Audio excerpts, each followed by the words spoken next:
The morning my daughter brought Mark home for the first time, I was under the bathroom sink, replacing a rusted trap. I had grime on my hands and an old flannel shirt hanging off my shoulders. I heard the front door open, then Julia say, "Mom, we're here."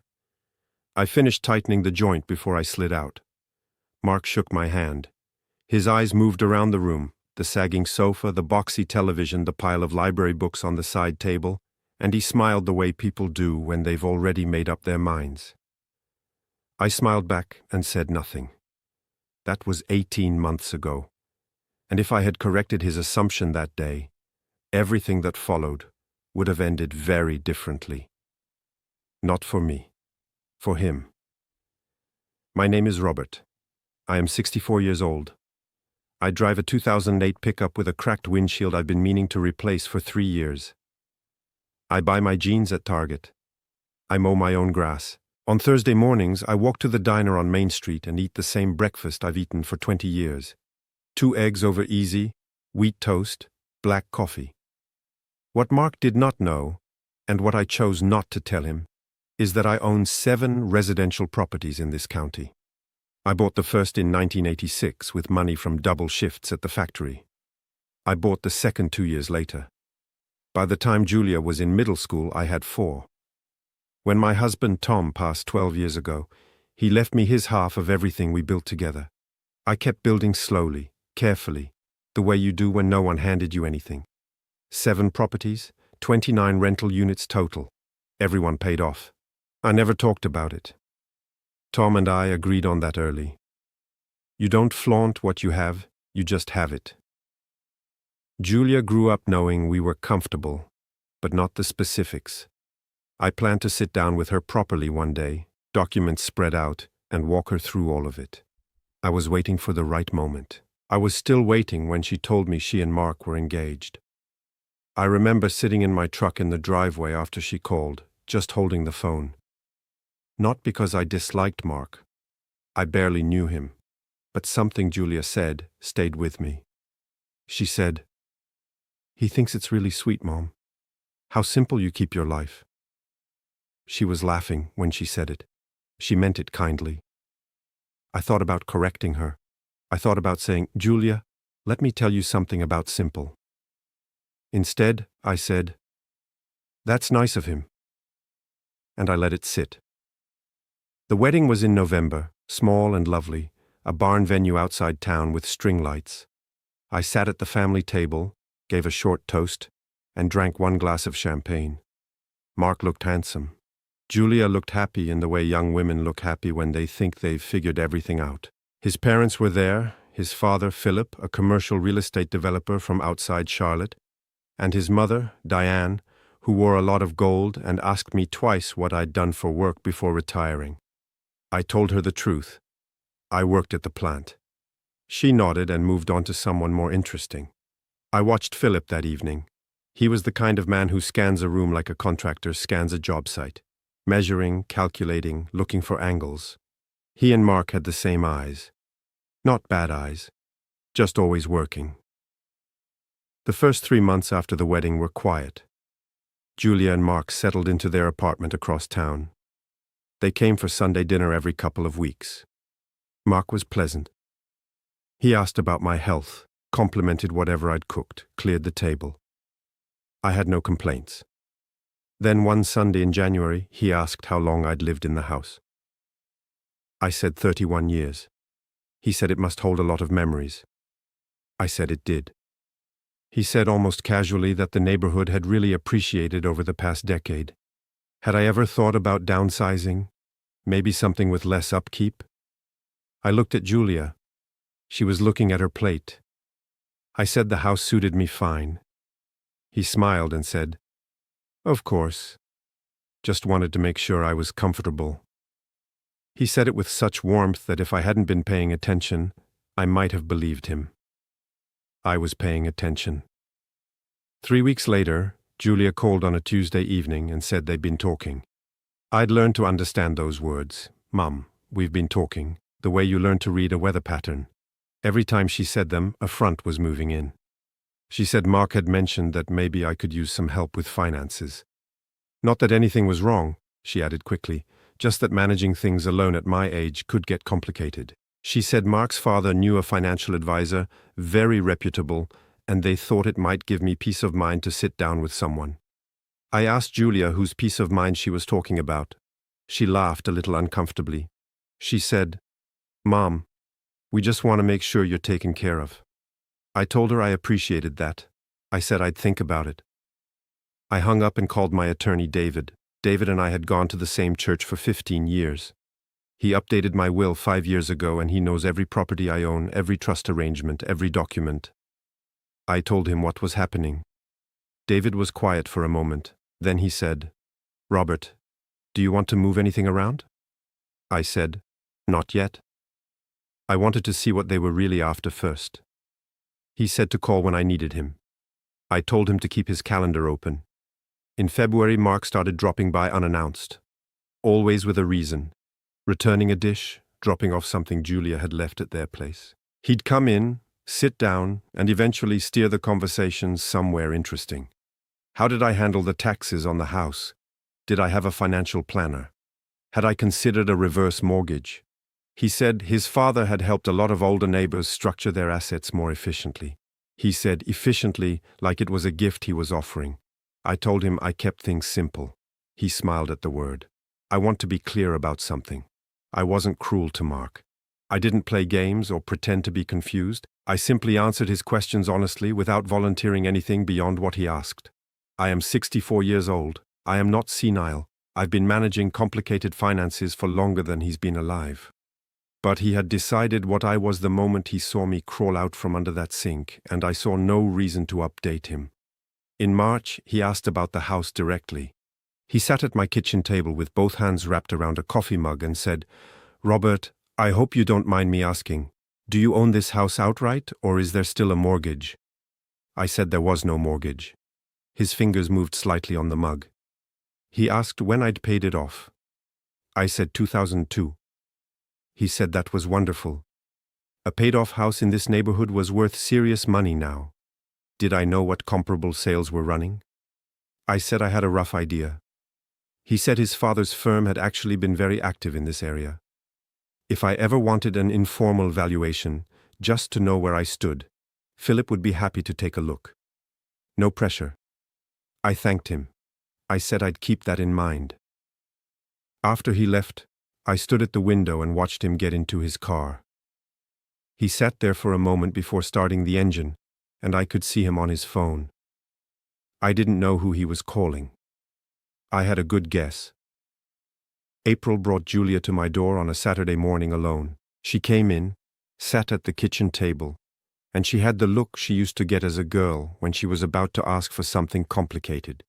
Jaw set a certain way, eyes on the table instead of me. She said Mark had been doing some research. She hoped I'd hear her out. I told her to go ahead. She said that from what Mark had looked into, the property tax situation on a house this size could get difficult for someone on a fixed income. She said Philip had suggested a structure where the house could be transferred into an LLC for tax purposes. She said quickly, "Nothing else. It would protect me. Philip would co-sign on the filing if I needed help setting it up." I looked at my daughter. I said, "Julia, who would own the LLC?" She looked at the table.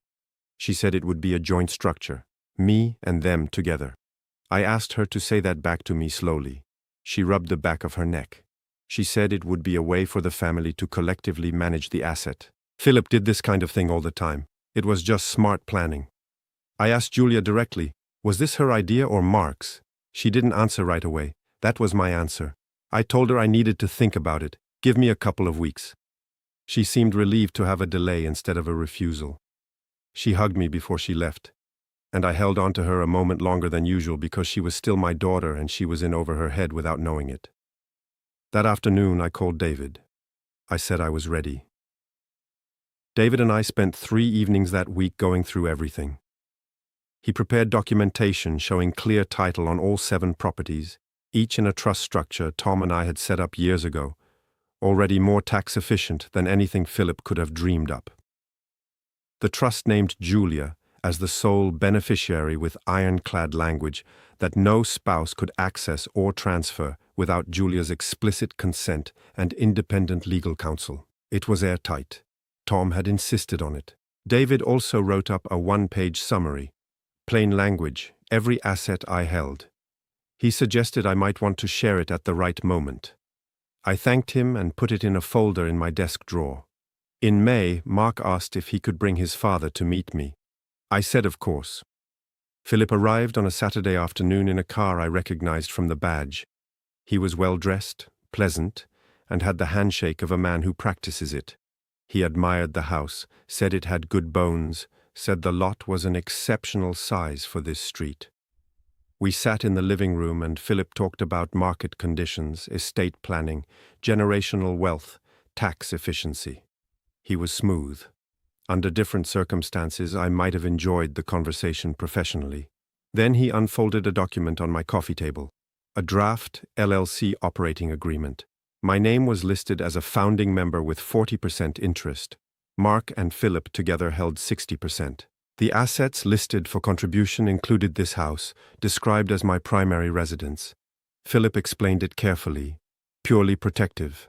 I would remain in the house as long as I wanted. The LLC would allow the family to manage the asset together and avoid probate. It was what he would do for his own mother. I looked at the document for a moment. I asked Philip what he knew about my financial situation. He said what Mark had shared. A retired woman, fixed income, a paid-off house. I nodded.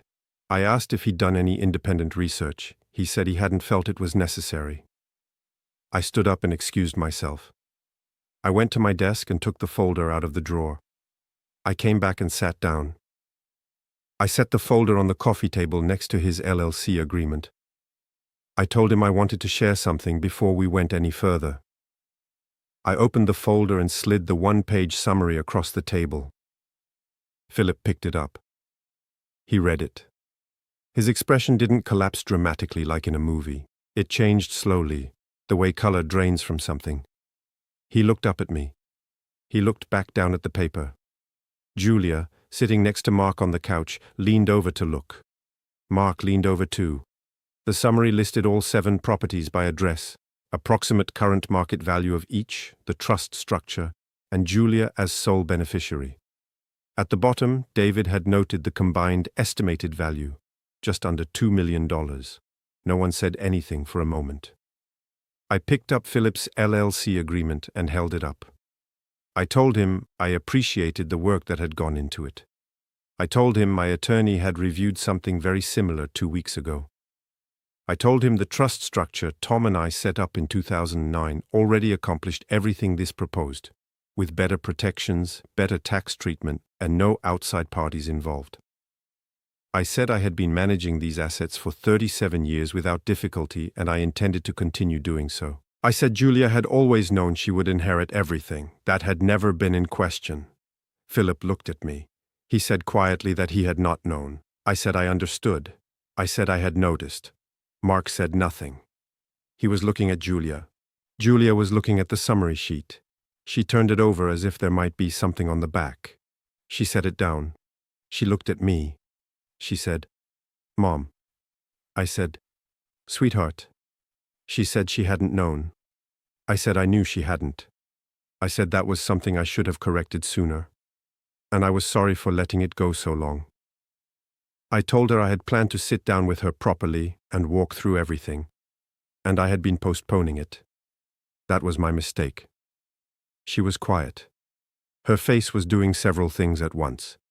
Philip folded his LLC agreement and put it back in his jacket. He stood up and said he thought they should give us some time. He said it was a pleasure meeting me. He meant none of it, and we both knew it, and that was fine. He was a businessman.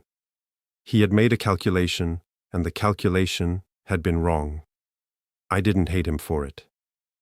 Mark stood too. He looked at me once before he turned toward the door. It wasn't anger exactly. It was the look of someone recalculating. I had seen that look before, in negotiations, in conversations where someone realized midway through that they had misread the room entirely. Julia stayed. She sat at my kitchen table after they left, both hands flat on the surface, not speaking. The late afternoon light came through the window. That particular gold that Tom always said made the kitchen look like a painting. I made coffee. I set a cup in front of her. She said, "Mom, why didn't you tell me?" I said I'd been asking myself the same thing. Part of it was old habit. Tom and I kept things private for so long, it became second nature. Part of it was that I was waiting for her to be ready. And part of it, I admitted, was that when I saw how things were unfolding, I wanted to understand what I was dealing with before I showed my hand. Julia looked at her coffee cup. She said she felt like an idiot. I told her not to. I said I had let it happen by staying quiet too long, and that was on me. Mark hadn't invented anything that wasn't already there, because I had left a gap. People fill gaps. She said she still should have asked. She should have pushed back when Mark started steering things, and she hadn't, and she knew why. It had felt easier to let him handle it. She said she was ashamed of that. I told her, shame was only useful if it led somewhere. She asked what I thought she should do now. I said that was between her and her husband. I had no opinion about her marriage. That wasn't my place. What I had was time. Time I should have used differently, and I intended to use it better going forward. I told her I wanted to sit down with her properly, the way I had always planned to, and walk through everything so she understood not just what existed but why and how it worked, and what Tom had wanted for her. Her jaw tightened at Tom's name. She always does that. A small thing she has done since she was 12 years old, since the year he got sick the first time. She said she would like that. We sat at that kitchen table until it was dark outside. I went through everything. How it started, how it grew, what each property had cost, and what it had taken to hold on to it in the lean years. I told her about the winter of 1994, when we nearly lost the third building because the boiler failed, and the insurance disputed the claim, and I worked weekends for 4 months to cover the repairs. I told her about the deal I almost made in 2001 that would have overextended us, and how Tom sat me down and said, "Robert, we are not doing this." And he was right. I told her about the trust, about David, about what Tom's instructions had been. She listened to all of it. She did not check her phone once. Near the end, she said, "He thought you were just a regular retired person." I said I was. She said, "Mom." I said I meant it. I drove the same truck I'd driven for 15 years because it ran fine and I liked it. I bought my jeans at Target because jeans were jeans. I fixed my own pipes because I knew how, and I liked knowing how. And there was nothing about any of that that changed because of what was in a folder in my desk. She smiled a little. She said that was very me. I said I knew. She asked one more thing before she left. She asked if I was angry. I thought about it. I said no. I had been watchful and careful, and maybe I had been a little satisfied at the end of it. Not in a mean way, but in the way you feel when something you built holds up under pressure, and you get to see it hold. I said the harder feeling was something I couldn't put a clean name on, something between regret and relief.